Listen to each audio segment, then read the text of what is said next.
اعوذ باللہ من الشیطان الرجیم بسم اللہ الرحمن الرحیم۔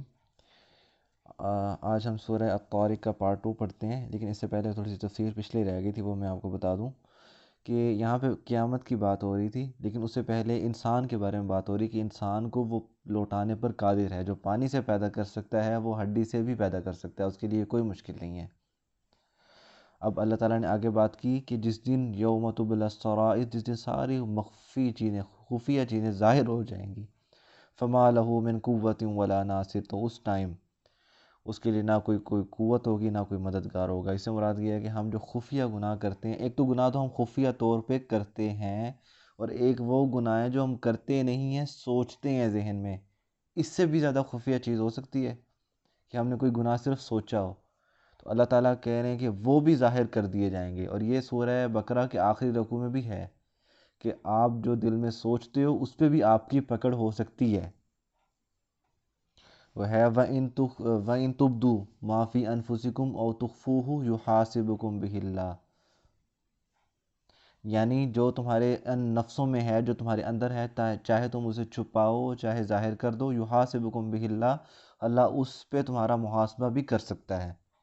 تو اس وجہ سے یہ وہی ہے کہ فما لہ من قوت ولا ناصر، اس کے لیے کوئی قوت نہیں ہے، کوئی مددگار نہیں ہے۔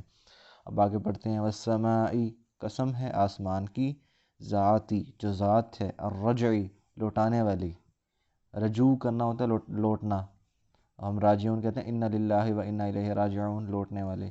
تو قسم ہے آسمان کی جو ذات ہے لوٹانے والی، والارض، اور زمین کی، ذاتی، جو ذات ہے، الصدعی، پھٹنے والی، جو پھٹتی ہے، اور زمین کی قسم جو ذات ہے پھٹنے والی، انہو لقول فصل، یہ سچی بات ہے، یہ قول کا مطلب قول ہے، فصل سچا، وما ہوا بالحزل، اور یہ بالکل بھی مذاق، یہ کوئی مذاق نہیں ہے۔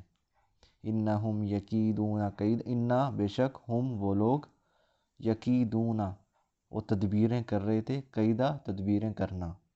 جب قرآن پاک میں یہ لفظ ریپیٹ ہو کے آتا ہے نا، یکیدون، تدبیریں کر رہے تھے، قیداً، تدبیر کرنا، تو اس سے مراد تھوڑی سی انٹینسٹی ہوتی ہے۔ تو بے شک وہ تدبیریں کر رہے تھے، وہ تدبیریں کرنا، وَأَكِيدُ، اور میں بھی تدبیریں کر رہا تھا، قیدہ، تدبیریں کرنا، وہ بھی تدبیریں کر رہے تھے بے شک، اور میں بھی کر رہا تھا۔ فَمَحِّلِي، بس مہلت دے دو، یہ بھی صیغہ امر ہے، حکم، مَحِّلِی، مہلت دے دو، الکافرین، کافروں کو، امہلہم، انہیں مہلت دینا، رویدہ، ایک مختصر، ایک قلیل، اس کا مطلب ہی مہلت دینا ہی ہوتا ہے، بس کافروں کو ایک مختصر مہلت دے دو۔ اب اللہ تعالیٰ نے دو قسمیں اٹھائی ہیں، آسمان کی قسم جو ذات ہے لوٹانے والی، یعنی آسمان سے جو پانی آتا ہے، بارش کو پانی سمندر سے ہی جاتا ہے، اٹھ کے پھر واپس آ جاتا ہے، تو آسمان لوٹانے والا ہے۔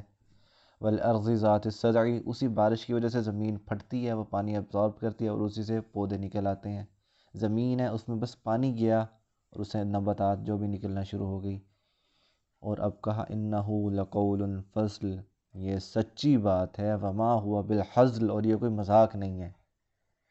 ہم میں سے جو بھی آپ لوگوں میں سے یہ ویڈیو یا قرآن پاک کی چیزیں یہ سن رہے ہیں، تفسیر سن رہے ہیں، اسے مذاق نہ سمجھیں۔ مذاق سمجھنے کا مطلب یہ ہوتا ہے کہ آپ اس کو پڑھیں اور بھول جائیں، اس کو اپنی زندگی میں لاگو نہ کریں۔ ابھی تک تو آپ کو یہی سمجھ نہیں آ رہا ہوگا کہ ابھی تک کوئی حکم نہیں آیا تو ہم کیا لاگو کریں، کس چیز کو۔ تو سب سے پہلے جو کنسیپٹ بیان کیا جا رہا ہے نا، اس کو بیٹھ کے سوچو تو صحیح کہ ہماری جو لوٹنا ہے، دوبارہ زندہ ہونا ہے، بچپن سے ہمیں فیڈ تو کروایا گیا، لیکن ہمیں واقعی یقین ہے کہ نہیں؟ کیونکہ اگر یقین ہے تو پھر ہمارے عمل وغیرہ یہ وہ اس کے مطابق ہے نہیں۔ ہم ہمیشہ ڈیسٹینیشن کو دیکھ کے اپنے ایڈجسٹمنٹ کرتے ہیں، پڑھنا ہے، پیپر آگے تو پڑھنا ہے، اگر پیپر ہی نہیں ہے تو پڑھنا ہی نہیں ہے۔ تو آپ نہیں پڑھ رہے، یعنی اسلام کے مطابق زندگی گزار نہیں رہے، تو اس کا مطلب نہیں پڑھ رہے۔ کیوں نہیں پڑھ رہے؟ کیونکہ آپ کو ایگزام کا یقین نہیں ہے۔ میں بھی ایسا ہی ہوں، سارے ہی ایسے ہیں، ہم سارے ایسے ہی ہیں۔ تو وما ہوا بالحزل، یہ بالکل مذاق نہیں ہے۔ یہ اللہ تعالیٰ قرآن پاک میں خود کہہ رہے ہیں آپ کے سامنے کہ یہ بالکل بھی مذاق نہیں ہے، میری بات کو مذاق نہ ٹھہراؤ۔ تو سوچو، غور کرو کہ ہم کس سائڈ پہ جا رہے ہیں۔ انہم یکیدون کیدا، بے شک وہ لوگ تدبیریں کر رہے تھے، وَأَكِيدُ کیدا، اور میں بھی تدبیریں کر رہا تھا۔ اللہ تعالیٰ تدبیریں کرنے والا ہے نہیں، لیکن جب کفار کی بات کی رد کی جاتی ہے نا، تو اس کے مقابلے میں وہی الفاظ کیے، وہ بھی ایسے تھے تو میں، وہ بھی تدبیریں کر رہے تھے تو میں بھی کر رہا تھا، وہ بری چالیں چل رہے تھے تو میں بھی دیکھ رہا تھا ان کے مطابق ہی۔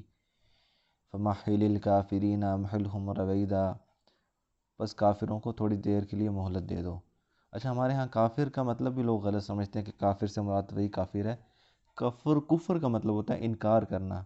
آپ کے سامنے اسلام کا ایک حکم آیا، آپ نے اسے انکار کر دیا، ظاہری نہیں باطنی طور پہ کہ نہیں کرنا، میں نہیں کرتا یہ وہ، آپ بھی کافر ہو گئے۔ اور خاص طور پہ اسلام کے فرضوں میں سے کسی بھی ایک فرض کا انکار کر دینا، پورے اسلام کا انکار کر دینا ہے۔ آپ کو اس چیز کی اہمیت نہیں پتہ، ہم نماز نہیں پڑھتے یہ وہ، آپ فرض کا انکار کر رہے ہو۔ فرض کا انکار حقیقت میں پورے اسلام کا انکار ہے، کیونکہ ایک پلر ہے آپ نے گرا دیا، پورے اسلام گرا دیا۔ تو اس چیز کو مہلت ہے، یہ بس مہلت مل رہی ہے آپ کو، غور و فکر کرو اس چیز کو۔ وما علینا الا البلاغ المبین۔